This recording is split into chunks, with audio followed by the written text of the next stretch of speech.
ام کلثوم، اور اسے تحریر کیا ہے ثروت نذیر نے۔ چلو تم اس سارے سلسلے سے فارغ ہو جاؤ، پھر دیکھیں گے، نہال پر سوچ لہجے میں بولا۔ ام کلثوم کو یوں لگا کہ کوئی بلا ہے جو اس کے سر سے ٹل گئی ہے۔ نہ جانے نہال اس معاملے میں اتنا پرجوش ہو رہا تھا۔ اسے لگتا تھا کہ ام کلثوم اپنی آواز میں موجود سر، لے، گداز کا صحیح استعمال نہیں کر رہی، مگر ام کلثوم کو اکثر عبد الوہاب کی کہی ہوئی بات یاد آ جاتی۔ ام کلثوم، تمہاری آواز ایک شفاف ندی ہے، اس میں کبھی گندا پانی شامل نہ ہونے دینا، ورنہ یہ ندی آلودہ ہو جائے گی۔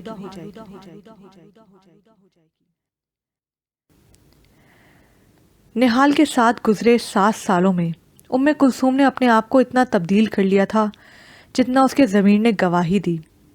نہال کے ساتھ وہ سرکاری عشائیوں، دوستوں کی پارٹیوں، کلب کے ڈنر سب پر جاتی، لباس پہننے میں احتیاط کرتی۔ نہال کافی جزبز ہوتا، مگر جب تک بیگم رانا زندہ رہیں وہ ام کلثوم کی بھرپور مدد کرتی رہیں۔ اس کے بعد نہال نے بھی ام کلثوم کو اس کے حال پر چھوڑ دیا۔ نہال بھی جانتا تھا کہ ایک خاص حد سے ام کلثوم آگے نہیں جا سکتی۔ اگر وہ زبردستی اس کو وہ حد پار کروا بیٹھا تو وہ جل جائے گی، اور اب حسن اور حسین کی پیدائش کے بعد نہال نے ام کلثوم پر زبردستی کرنا چھوڑ دیا تھا۔ ام کلثوم نے اپنی ازدواجی زندگی کو بچانے کی خاطر نہال کی بہت سی باتوں سے سمجھوتا کر لیا تھا۔ سب سے بڑھ کر نہال کی عاشقانہ اور فلرٹ فطرت کے ساتھ رہنا سیکھ لیا۔ کیا بات ہے امی، کچھ کہنا ہے مجھ سے؟ نہال نے قریب کھڑی مضطرب ام کلثوم سے پوچھا۔ کہنا تو نہیں، کچھ پوچھنا ہے۔ ام کلثوم توقف کے بعد بولی۔ کیا؟ نہال نے حیران ہو کر ام کلثوم کی جانب دیکھا۔ رتن کون ہے؟ نہال کے چہرے پر کسی قسم کی گھبراہٹ، پریشانی یا ڈر نہیں تھا۔ وہ مکمل اطمینان سے ام کلثوم کو دیکھ رہا تھا۔ رتن مسٹر فیروز کی بیٹی ہے، میرے سینئر کولیگ ہیں۔ آپ کا اس سے کیا تعلق ہے؟ ام کلثوم سرد انداز سے بولی۔ وہ میری بہت اچھی دوست ہے۔ نہال نے ام کلثوم پر سے نظریں ہٹا کر دوبارہ کتاب پر جما لی، گویا وہ ام کلثوم کو رتن کے بارے میں سب کچھ بتا چکا تھا۔ صرف دوست یا… اوفو، کیا ہو گیا ہے تمہیں؟ آج تم کس انداز سے مجھ سے بات کر رہی ہو؟ اب کی بار نہال کو جھنجھلا کر بولا۔ وہی انداز جو ایک بیوی کا ہوتا ہے، جو اپنے شوہر پر اندھا اعتماد کرتی ہے۔ ام کلثوم نم آواز میں بولی۔ بیوی ہو تو بیوی کی حد میں رہو، پولیس کی طرح میری انکوائری مت کرو۔ نہال تلخ ہو کر بولا۔ میں بیوی کی حد میں ہی ہوں نہال، مگر آپ کی حد کیا ہے؟ آپ کی دوستی کی حد کیا ہے؟ رتن سے آپ کے تعلقات کی حد کیا ہے؟ ام کلثوم بولتی چلی گئی۔ دیکھو ام کلثوم، میری دوستیاں، میرے تعلقات سب میرے پرسنل ہیں، میں اس میں کسی کی مداخلت پسند نہیں کرتا۔ نہال تیزی سے بولا۔ نہال، میں کسی نہیں ہوں، میں بیوی ہوں آپ کی۔ ام کلثوم کی آنکھوں میں پانی تیزی سے جمع ہونا شروع ہو گیا تھا۔ تمہارے بیوی ہونے اور میرے بچوں کی ماں ہونے سے میں انکار نہیں کر رہا، لیکن یہ میں برداشت نہیں کروں گا کہ تم میرے معاملات میں مداخلت کرو۔ کیوں مداخلت نہ کروں؟ مجھے حق ہے اس بات کا۔ آپ میری چاہت، میری محبت، میری وفا کو ٹھکرا کر کسی اور کو… تم کس گمان میں ہو ام کلثوم؟ تم میں تھا ہی کیا؟ ہاں بولو۔ نہال نے کرسی کو اس کی طرف موڑ کر نظروں کو ام کلثوم کے وجود پر گاڑ کر طنزیہ انداز سے کہا۔ مڈل کلاس گھرانے کی معمولی تعلیم یافتہ خوش شکل لڑکی، بس یہ تھا تم میں؟ نہال کے طنز میں مزید اضافہ ہوا۔ تم میں تو قرآن کا انمول خزانہ ہے ام کلثوم۔ برسوں پرانی بابا کی کہی ہوئی بات اسے یاد آئی اور اب نہال کہہ رہا تھا معمولی تعلیم یافتہ۔ وہ سن سے دماغ کے ساتھ نہال کے سامنے کھڑی تھی، جسے میری ماں اپنی ضد سے اپنے گھر میں بہو بنا کر لائی تھی۔ میں نے اپنی ماں کی ضد کا مان رکھا، تمہاری ضروریات کا خیال رکھا، تمہیں بطور بیوی سب سے متعارف کرایا، تمہیں ماں بننے کا اعزاز بخشا۔ اپنی اوقات پہچانو اور اس میں رہو۔ اور میری محبت، ام کلثوم کی رندھی آواز نے آخری کوشش کی۔ بند کرو یہ محبت کا راگ الاپنا۔ تنگ آ گیا ہوں میں تمہاری اس بکواس سے۔ جتنی محبت میں تم سے کر سکتا تھا بس کر لی۔ تم میں اب ایسا کچھ نہیں تھا جو میں تم پر نثار ہوتا رہوں۔ اب دفع ہو جاؤ یہاں سے۔ کتنے حقارت آمیز، ذلت بھرے جملے تھے یہ، جو ام کلثوم کے دماغ پر ہتھوڑے کی طرح برس رہے تھے۔ ام کلثوم کا سر دکھتے ہوئے پھوڑے کی مانند درد کر رہا تھا۔ رو رو کر آنکھیں کسی سوکھے دریا کی طرح خشک ہو چکی تھیں۔ ام کلثوم بیڈ سے اٹھ کر ڈریسنگ ٹیبل کے سامنے کھڑی ہو گئی۔ اس نے بغور اپنے آپ کو دیکھا۔ ان 7 سالوں میں وہ معصوم پاکیزہ سی ام کلثوم کھو گئی تھی۔ آئینے کے سامنے کھڑی ام کلثوم پر نہال کے ساتھ گزارے ہوئے سالوں کا خمار چڑھا ہوا تھا۔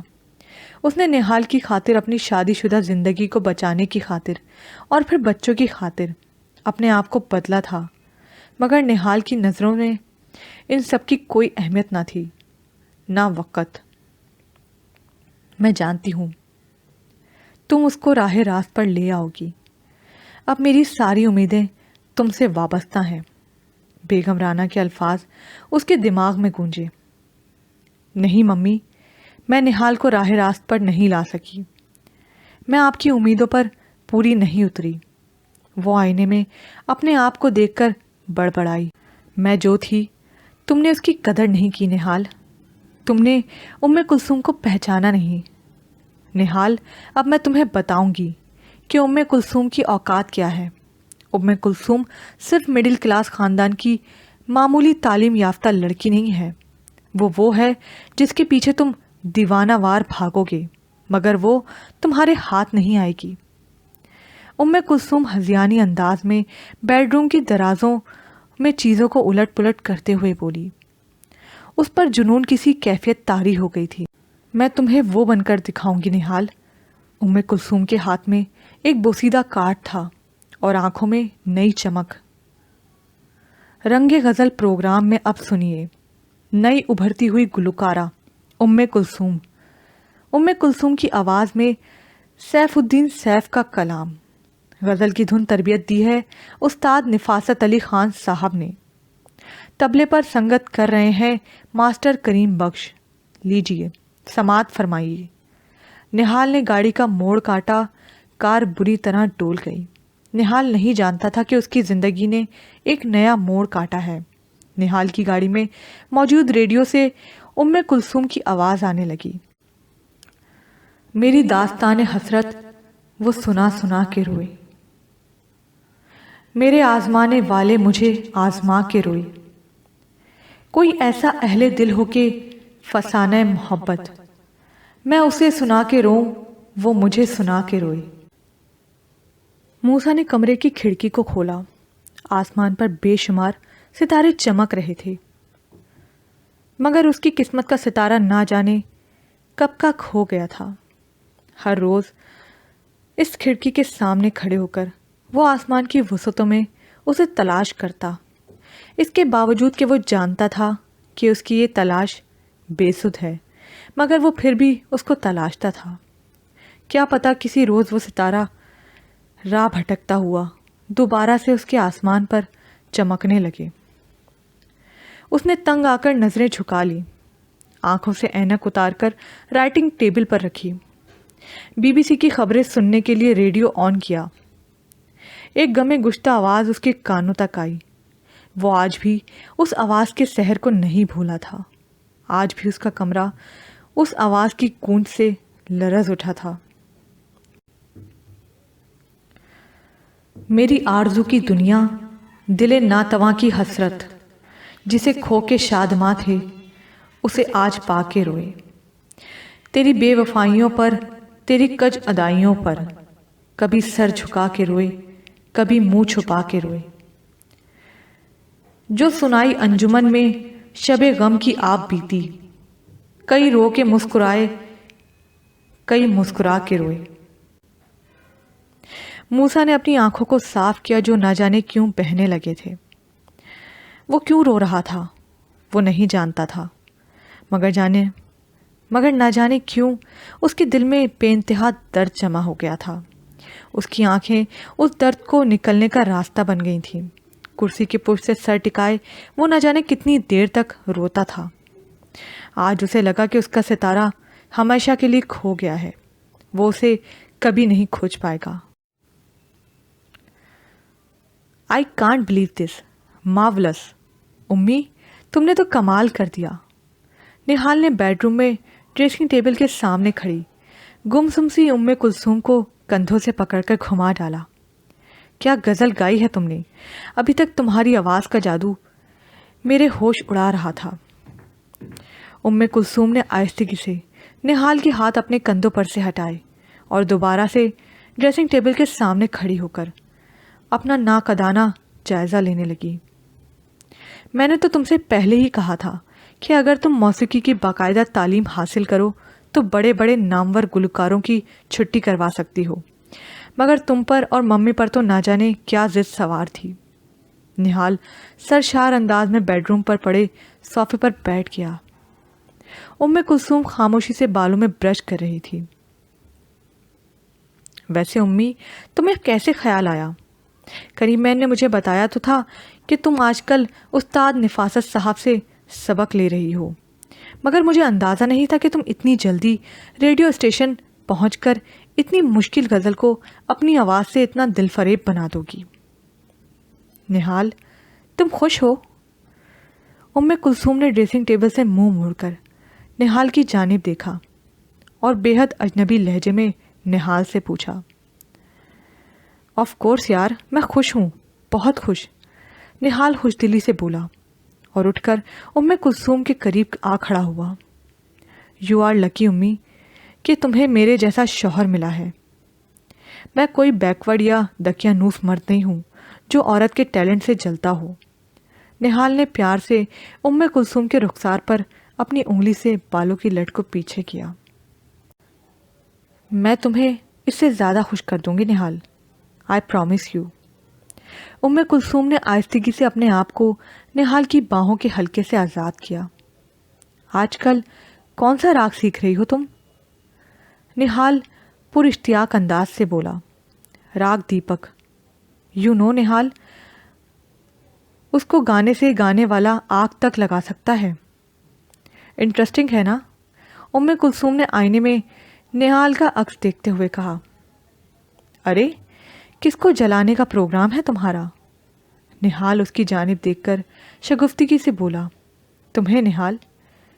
کلثوم نے اپنے پیچھے کھڑے نہال کو آئینے میں سے دیکھ کر کہا۔ نہال نے کلثوم کو باہوں میں جکڑ لیا، اس کے بالوں میں گہرا سانس لے کر بولا۔ ارے ہمیں تو تمہاری آواز نے برسوں پہلے ہی بھسم کر دیا تھا، کوریدتے ہو جو اب راکھ جستجو کیا ہے؟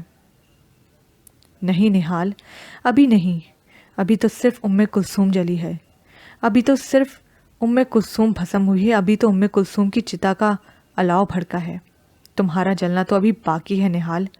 یہ جسے تم باہوں میں لیے کھڑے ہو یہ تو ایک بے جان لاشا ہے نہال، اس کلثوم کی راکھ ہے جس کا دل بھی جل گیا ہے اور جسم بھی جلا ہے، جسم جہاں دل بھی جل گیا ہوگا۔ سرد بے جان وجود کے ساتھ کھڑی کلثوم نہال کی باہوں میں سوچ رہی تھی۔